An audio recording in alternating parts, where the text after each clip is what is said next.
Stand on light television to join it show now to me. I share now and down for Bushia phone now. And so you be it to me. I enjoy showing you best chance to feed the senior national soccer team at the Black Stars of Ghana 2026 FIFA World Cup qualifies no aka a year games no immune pera Ghana. Yes, say to me. I qualify. I could be more US and say Mexico Canada. That's a Ghana a good preparation. Tactical coach Otuado and in the squad at the Abotena as usual goalkeeper personal Lawrence Atizigi Benjamin Asare from House of Folk Afe Joseph Anai and so a goalkeeper Miensa with me atonsa at the Aframona the defenders also Alidu Seidu and so the APMO Sasa Girion Mensa Muhammad Salisu Jeremy Opoku Kojo Pepera Ayer Opong and so APMA Abrantes Akadima Ojisinis or Frank Lake Champion Afe a Carl Drenching and so the APMO Jonas Ajete Ebeneza Anai Alexander Kwabra Juku at a Spartak Moscow and as I said the Abranti Yakorumu Dine Panka Krakra and so Elho na Uba in France one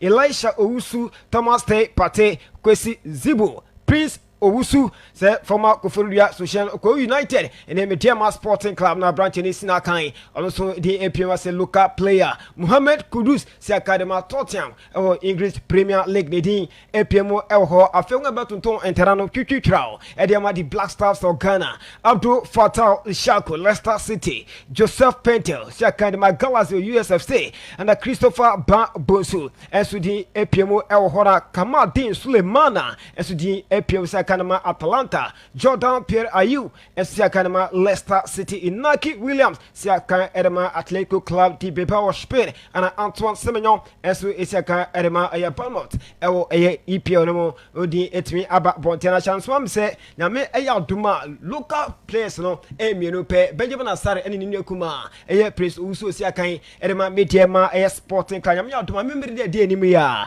and Ombu on Echi Compako Piemo.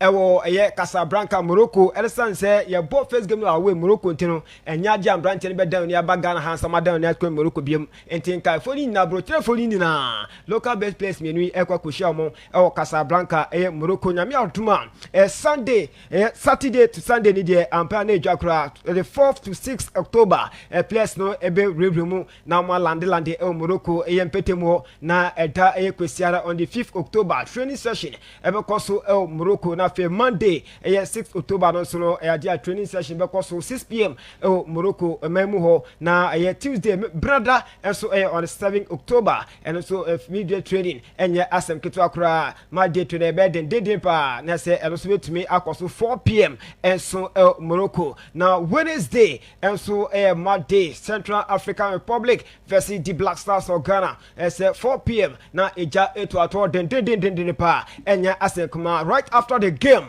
ya duma Thursday man konkoro Ghana be recovery training session ni pu na wo obokto nso ni megwarbia na fe monam experience so mo so and also Morocco na be koso ho anopa ye no ba ko king na afesu enya sem keto akra ho du ba ko na 7am na fe recovery session so Friday on the 10th October 2025 pa na jwa our enkran hanum say Accra Sports Stadium ho be ripa 5:30 p.m. na eja ato training session so the den pa na nyame adoma Saturday 11th October no so Premier Conference and there some abo no be bisa questions ahodo pa na etuado so etumi dwanenum de akire ne counterparts Commodore game ebetumi ahyeche so na training session so esan ebeto so nyame adoma say 5:30 p.m. same Saturday na and the 15 minutes there's only biom e de ma some abo no na metumi bisa all questions and so ho on the Sunday 12th October Monday Ghana Commodore 7 p.m. na eje trato ete we programs are da Ghana anim ahead of double header but so on Central African Republic and affair Comoros World Cup qualifies 2026 come on ama tumedie so na ebede ni chiremo enstemfo from the say lake matches no so dia baso na wotwen super na da efiara no ampa na dwa bechem hasofo out to bechem United na fosu jabo park ana Gabriel etumi abaso na Saturday Swedro Oblast atena fiato sa ede afre ye Gold Stars bibiani na mo so ede aboni Sunday 11 Wonders Asian Young Apostles Swedro Sports Stadium na Asante Kotoko atena fie baba yara na ore Heart of Lions enso ede aboni enso ehono FC Samatel Beach na Instant Sports Arena na oni Eduana FC enso ede apem so na Brekum Chelsea atena fie ni Basake Holy Stars enso ede aboni Gorin City Park Mediama Sporting Club Asia the Nations AC Unity Oil Boys LTNA na omode aboni na Dreams FC enso atena ye efie na Vision enso ede aboni eje Kraku Ho United betna Ho Stadium na oni Kaira United enso etumi ede hwehwe enso ede enkomo ede ema ewo tumi tiere so na games a ebaso no ana obremo ewo House of Folk omo ene Bechem United a Bechem coach a ine yefran Desmond Isa Boche ede atudwa se omo prepare abo mhuye pa omo de twan Accra House of Folk day 4. We've played 3 matches and we are doing very, very well, but there are some few things we need to work on to make the team a very complete one. The situation is ongoing and we are preparing very hard because we've played 3 matches and we have only 1 point. Honestly, we, as of it's a good side, they are playing very well, they've won all their matches, I think so. And we have to, give them the match of their own. We are preparing very well, we are making sure that the match will be ours because we are playing home. Yeah, when it comes to motivation, they are highly motivated and the boys are very ready to approach this match with all seriousness. Yeah, it's very, very manageable. Most of the injured players have come back and they are doing very well. Though the injury is 60-40 or 70-30, they are doing very good. Yes, I want the Pichini fans to know that it is not over. We started a journey together, we have to end it together. And we are going to make them proud. We'll make them smile this coming Friday. Steven Desmond Isa Boche ana yetene ka enso eho ne memre da na Swedro Sports Stadium no ampa na edwa oho ebere pa na Derek esiama enso esia kan edema Swedro Oblast obidi Ghost Stars no se omo de omo ahye mu nkran da o camp intensity na yedo training dance no high na em say you lose na police war do man into your fans no omo any shedenji if we don't have any option than to win this game for the fans so that they can be happy. Yeah, well prepared. So official training young Canada I training attitude I training yeah prepared man say this weekend again. No matter what. I see win game. Motivation side when say because of losing a kwan we do an nti ya buy no ya young say atance ya motivate you say see no you ntimi lose to us too.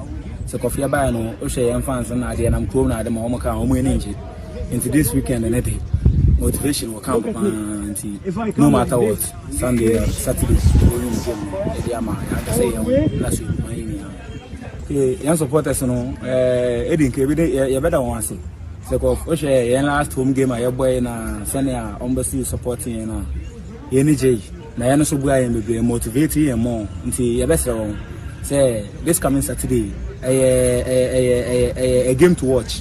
In the best support a beer say month traffic on the supporting on the cheering up in such a way say supporters energy na yetu win game na so it remind ozi team Esiama Derek Esiakan Elma Swedro Oblast ana otene kana Ibrahim Tanko TK eso coach Edema Mediama Sporting Club Oli Nation says Unity Oil Boys ana edi eboni ono so tatis kra all the course given approach no a very superb Nations stubborn side. And we are playing home and we are playing like always. We want to create chances, we want to score, we want to keep clean sheets. Nation is a very good team with a very good coach behind them, and I think we play them also at Central Camp, so definitely we know something about them. It's not going to be easy, but like I said, we are playing home, we want the 3 points. Yeah, all the 3 points are very important, and it doesn't matter which team you play in. I think playing home, you need to have your points, so this is what we are working for the weekend. We any sama Ibrahim Tanko edema sweta we ose kro Kumasi Asante Goroko ene kwando HeartofLions na Abdul Karim Zito Kabute ose ninu Kumasi ninu apeni Bashir Hereford one of the best coaches of more Ghana ha na mon place now ombetu omfo no wo de na sembe ejuma na so mfe ejuma eda kwesi ada no ene obehu.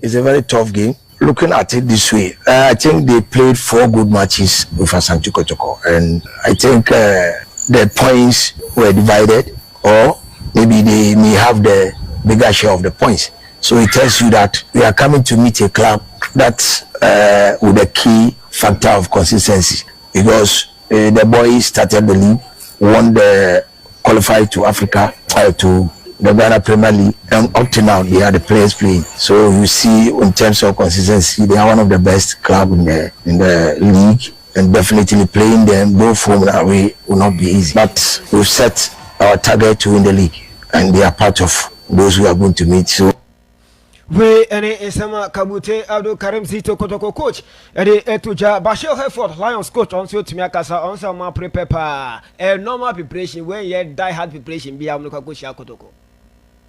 What makes me this is that we are playing 18 premier class. They are all premier club, they are all good. I've played Kotoko before, I've played Green Stars before, I've played House of Folk before, just quite recently.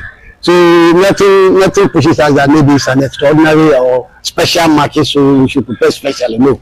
What we are doing is that we are preparing normal and make sure that the players get their confidence. If they get their confidence, what is in them, they bring it out. But the lineup, we know we play them. All the things we have mentioned, already we knew at the back of our mind that we play them, whether today or tomorrow. We are playing them, so it doesn't put fear on anybody. I don't know whether it includes what we did to them at Obuasi. We didn't say it. He said they haven't lost at home, but we beat them at Obuasi. That was their home. Was it not theirs? So if you say, you should say apart from you, the other lost, because we beat them. Just the number of this we are counting. We won that, and that is the next one we are coming to play. We any Isama Hereford. So Etuja so Honomo na ene unsa Ghana Football Association asa atil Black Queens Bees near Silver Blasters B no from Galaxies no in no matter and balance all yes Black Queens B local based players no happen that ko no epifani mo players na wo here and the Babo side national team head coach in Okra police ladies you see Bazigi experienced tactician pa on I say ya boy say on your coach and from Black Queens B na bibia enko and so into me for now and that's all you some decra former great Olympics and a summer test FC former Santiago legend as a coach Annor Walker Nancy technical advice as a director Edema Vision FC pay atwana nanom on seru ya and yes ni celebration na me medical pa has ni Olympics has no bono papa celebration fe kra na oko vision no game has any vision cowboy ni je kreku papa promote game pa more than cast na edit so na okasem bi say first 15 minutes no makum has crowd yenko tie coach and Walker voice no.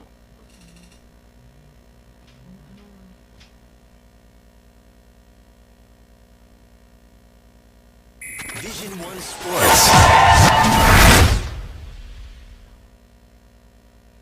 For sure.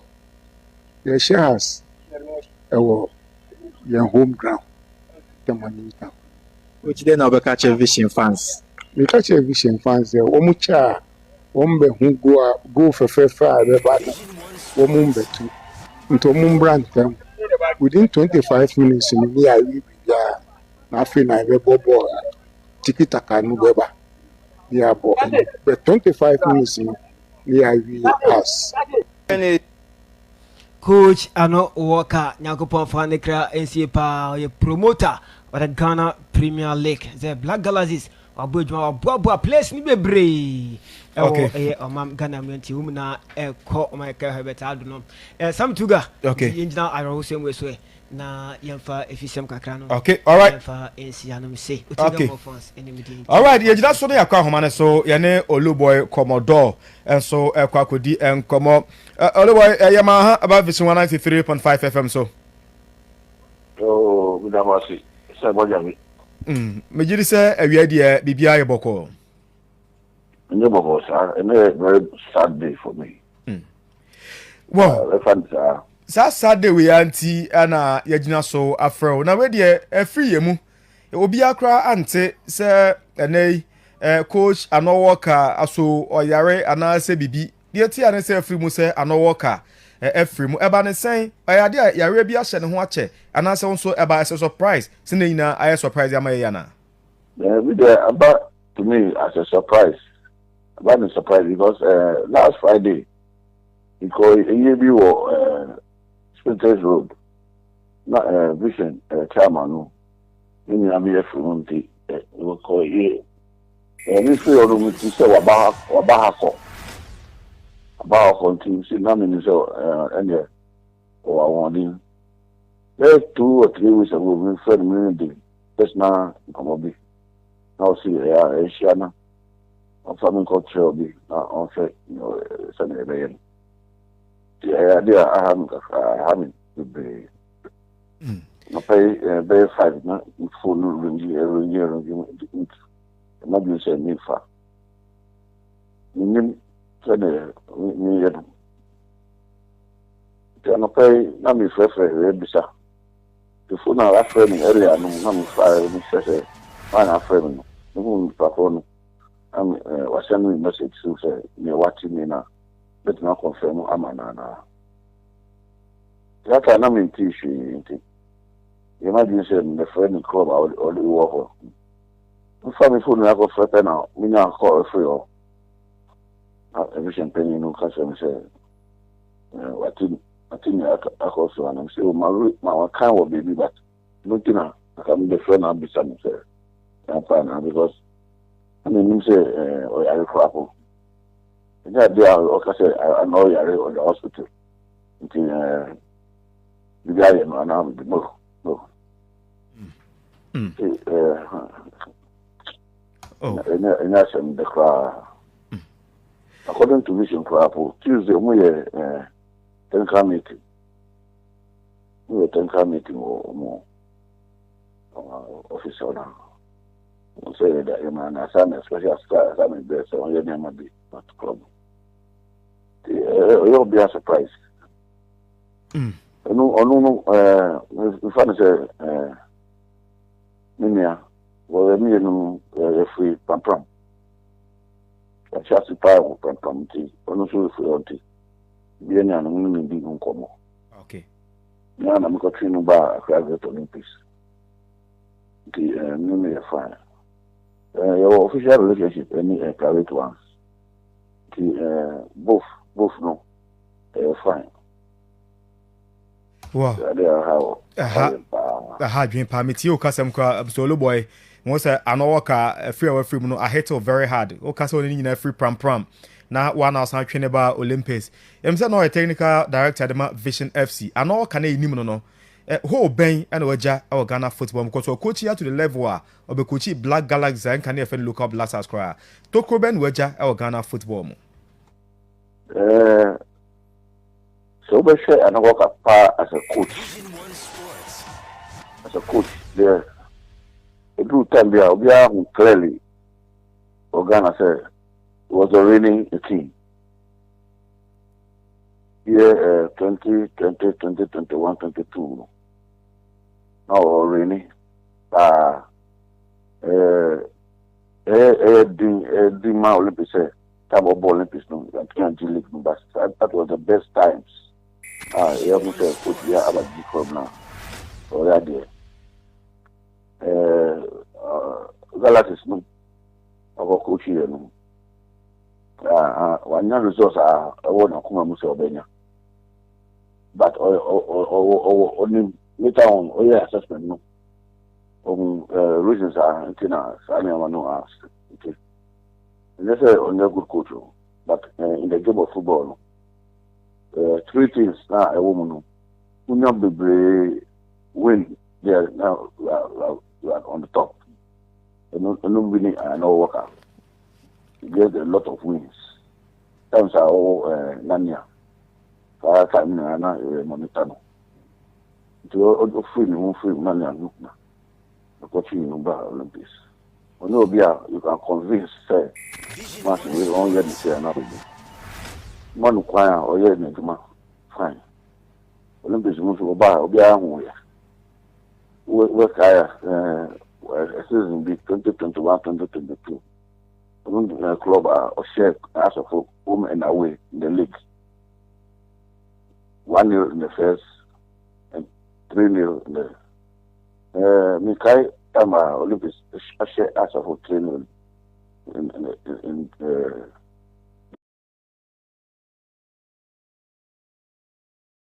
Division League.